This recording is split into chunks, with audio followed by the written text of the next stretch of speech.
Hello students, मैं हूं Anushka ma'am. Rathore education point आपके लिए आपके बीटीएससी फार्मासिस्ट एग्ज़ाम की तैयारी के लिए लाया है आज का क्लास, जिसमें आपको इम्पोर्टेंट क्वेश्चंस इस एग्ज़ाम के पॉइंट ऑफ व्यू से प्रैक्टिस कराया जाएगा। आपको जैसा कि पता होगा कि आपका एग्ज़ाम बहुत ही नज़दीक आ गया है। आपका एग्ज़ाम 4 जून को होने वाला है। तो अगर आप चाहते हैं कि हम ऐसे ही और क्लासेस आपकी मदद के लिए लाते रहें, तो आप हमारे इन क्लासेस को बिल्कुल एंड तक देखें, लाइक करें, शेयर करें, कॉमेंट करें और साथ ही साथ Rathore education point YouTube channel को सब्सक्राइब करना ना भूलें। इस क्लास का जो पीडीएफ नोट्स होगा वो आपको इस हमारे व्हाट्सएप ग्रुप पे मिल जाएगा। हमारे व्हाट्सएप ग्रुप को ज्वाइन करने के लिए आपको दिए गए नंबर, जो यहाँ पे स्क्रीन पे आपको जो नंबर दिख रहा है, उस पर आपको बीटीसी फार्मासिस्ट लिख करके मैसेज करना होगा। तो आपको एक लिंक मिलेगा जहाँ से आप हमारे व्हाट्सएप ग्रुप से जुड़ पाएंगे। हमारे व्हाट्सएप ग्रुप से जुड़ने पर आपको जो क्लासेस के नोटिफिकेशंस हैं, साथ ही साथ आपको जो पीडीएफ नोट्स हैं, जितनी भी चीज़ें हैं, वो सारी आपको व्हाट्सएप ग्रुप पे ही अवेलेबल कराई जाएंगी। तो आप इसे ज्वाइन करना बिल्कुल भी ना भूलें। तो चलिए हम आज के क्लास को शुरू करते हैं। पहला क्वेश्चन है, the drug and cosmetics act was enacted in which year. तो ड्रग एंड कॉस्मेटिक एक्ट जो है वो किस वर्ष में पारित किया गया था। ठीक है, ऑप्शंस क्या क्या हैं? 1940, 1947, 1955 या 1964। तो इसका सही आंसर क्या है? इसका सही आंसर है 1940।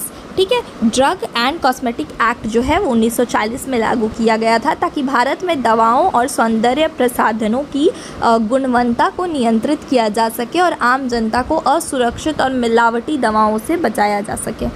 अगला क्वेश्चन है, schedule H drugs are sold under. तो अनुसूची एच की जो दवाइयाँ हैं वो किस प्रकार बेची जाती हैं? ऑप्शंस क्या क्या हैं? विदाउट प्रिस्क्रिप्शन यानी बिना पर्चे के, विथ प्रिस्क्रिप्शन यानी कि डॉक्टर के पर्चे के साथ, इन गवर्नमेंट हॉस्पिटल्स ओनली केवल सरकारी अस्पतालों में, या इन एक्सपोर्ट ओनली केवल निर्यात में।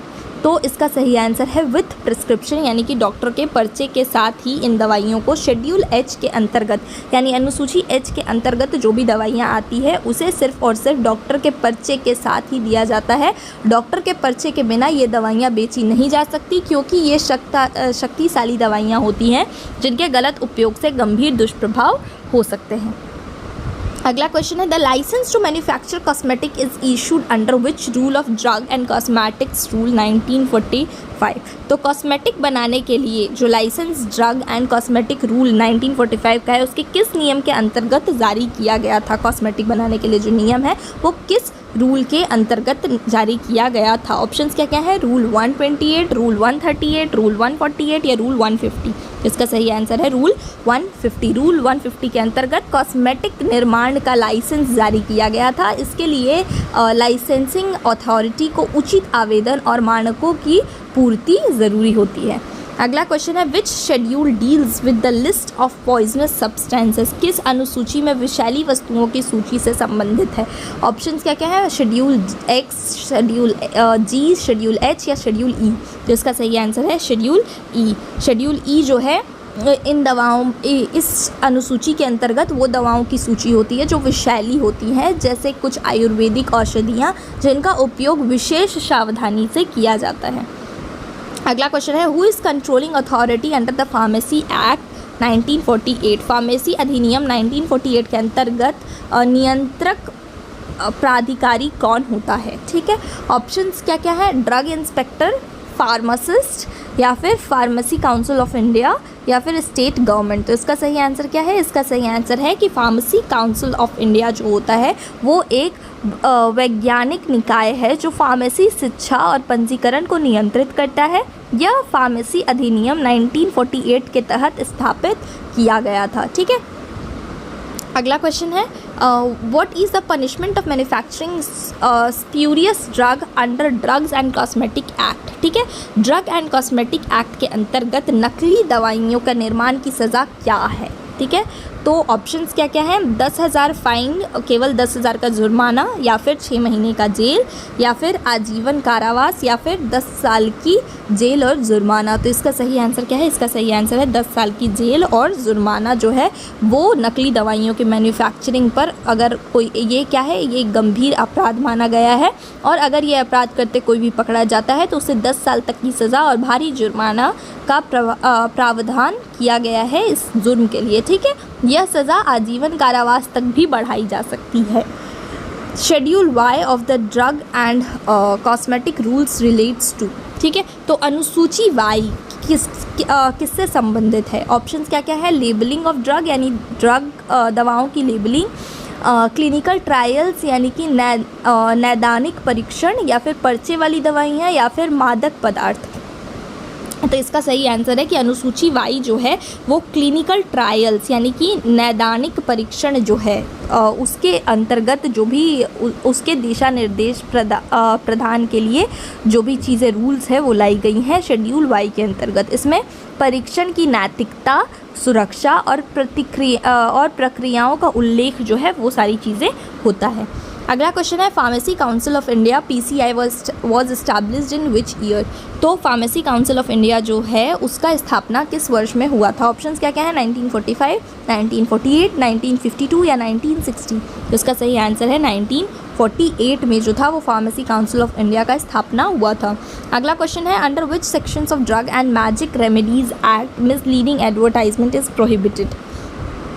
क्वेश्चन है कि drugs and magic remedies act को किस धारा के अंतर्गत भ्रामक विज्ञापन प्रबंधित किया गया है? तो ऑप्शंस क्या क्या है? सेक्शन 2, सेक्शन 3, सेक्शन 4 या सेक्शन 5। तो धारा 4 यानी कि सेक्शन 4 के अंतर्गत किसी भी प्रकार का भ्रामक, झूठे या अतिरंजित दावे वाले विज्ञापन को प्रतिबंधित किया गया है ताकि जनता को धोखा ना दिया जा सके कंपनीज द्वारा। अगला क्वेश्चन है the term schedule x included. तो अनुसूची एक्स में क्या चीज़ें शामिल होती है?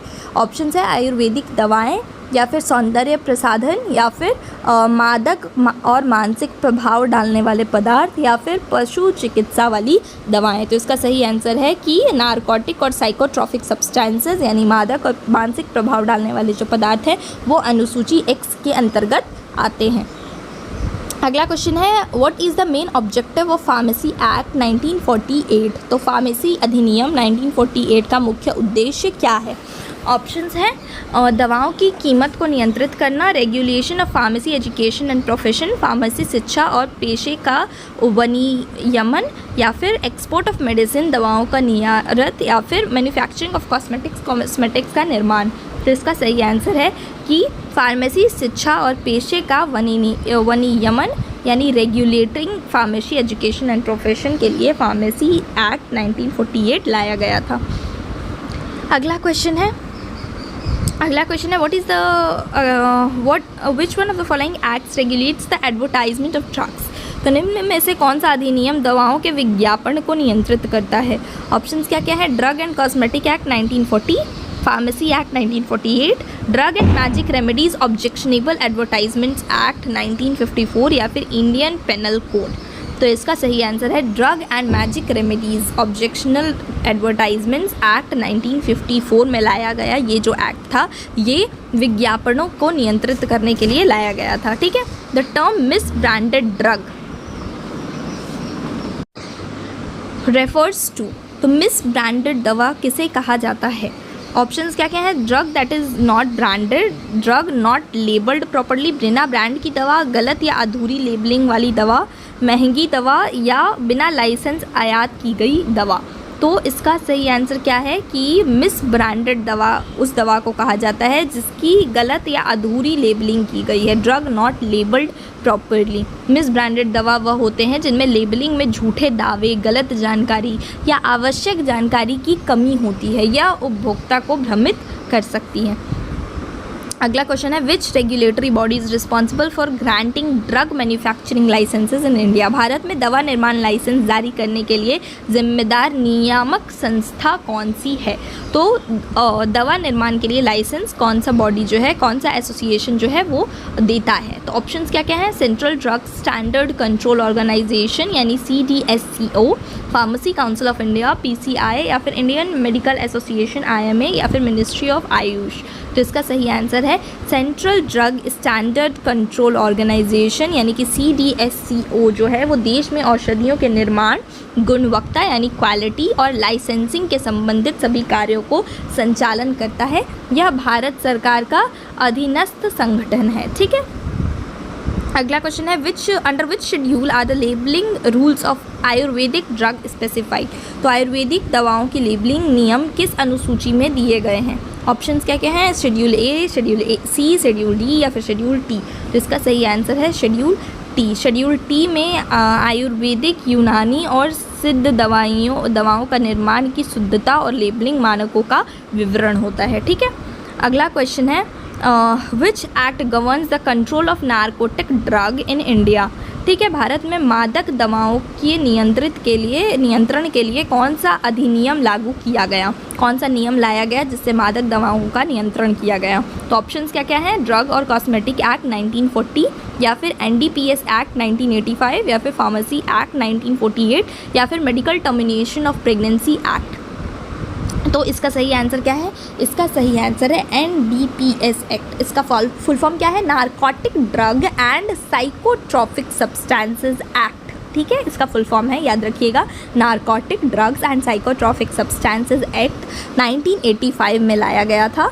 इसके अंतर्गत जो है मादक और मानसिक प्रभाव डालने वाली जो दवाइयाँ हैं उनके उत्पादन, बिक्री, उपयोग और कब्जे को नियंत्रित करता है। ठीक है, ये क्या करता है, ये जो भी नारकोटिक ड्रग हैं उनके उत्पादन, बिक्री, उपयोग और कब्जे को नियंत्रित करता है।